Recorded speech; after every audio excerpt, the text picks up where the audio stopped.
Rome Rome भाइयों. नमस्कार, स्वागत आहे नवीन एका ब्लॉग मध्ये. आपण काय शेताकडेच होतो, ट्रॅक्टर पण शेताकडे नेलं होतं.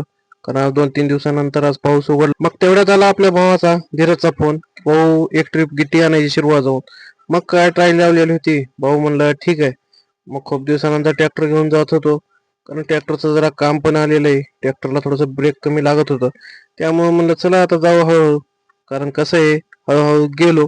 लागलो शिरूळला हायवेला गेल्यानंतर आपल्याला भरायची होती ट्रॅक्टरच्या टायरामध्ये ट्रायलीच्या थोडीशी हवा. मग इथं आल्यानंतर काय ह्याच्यातलं संपलं डिझेल. त्यानंतर दोनदा चालू केला, तो काही चालू झाला नाही इंजन. मग म्हणलं शेवटी भाऊ लय कटाळून गेला.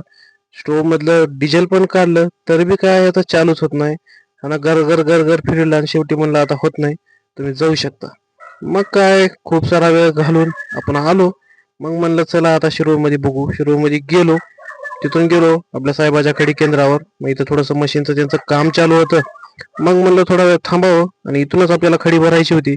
मग मशीनच्या साह्याने त्यांनी पोल वगैरे घेऊन त्यांना वरी जाऊन रोवायचा होता. खूप वेळ प्रयत्न केला त्यांनी. त्यानंतर मशीनच्या साह्याने वरी पोल वगैरे घेऊन गेले. त्यांना रवायचा होता वरी पोल.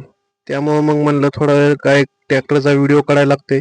व्हिडिओ वगैरे काढला आणि बसलो रील स्कोर करत. मग म्हणलं कसं आहे आता त्यांनी येऊन भरून देतील त्या टायमाला आपल्याला निघायला मोकळं.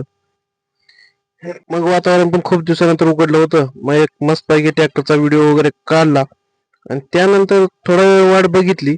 मग म्हणलं कसं आहे तेव्हा कसं दोन मशीनच्या सहाय्याने शेवटी गड्यानं पोल उभा केला. कसं आहे शेवटी ड्रायव्हरची कला आहे हो. दोन JCBच्या सहाय्याने पोल वगैरे उभा केला. मग म्हणला भाऊ कसं आहे थोडासा उशीर झाला त्याबद्दल सॉरी, तुम्हाला 2च मिनिटात ट्रॅक्टर भरून देतो. मग काय 49 HP नवीन खट हत्यार चालू होतं हळूहळू. मग काय भावानं लगेच 4-5 बकेट मध्ये आपल्या ट्रायली भरून दिली. मग काय म्हणलं थोडंसं खोऱ्याच्या साह्याने लेवल वगैरे करून देतो. कसं आहे कस्टमर पण नाराज नाही झाला पाहिजे. थोडंसं कमी होतं त्यामुळे भावानं राईट भरून दिलं. आपली ट्रायली पण तशी लय मोठी हो, तो पण कटावून गेला खोरे टाकू. मग काय लागलो हायवेला. अंधार पडल्यानंतर मग म्हणलं तिथून आता हळूहळू जावं. आपल्यासोबत लहूचे पप्पा होते. लहूच्या पप्पाला पाठीला सोडलं. आलो आपल्या धीरज भाऊचा पडणार होता उद्या स्लाप. मग भावाला दिली गिट्टी. मित्रांनो कसा वाटला ब्लॉग कमेंट करून नक्की सांगा. धन्यवाद, भेटू लवकर.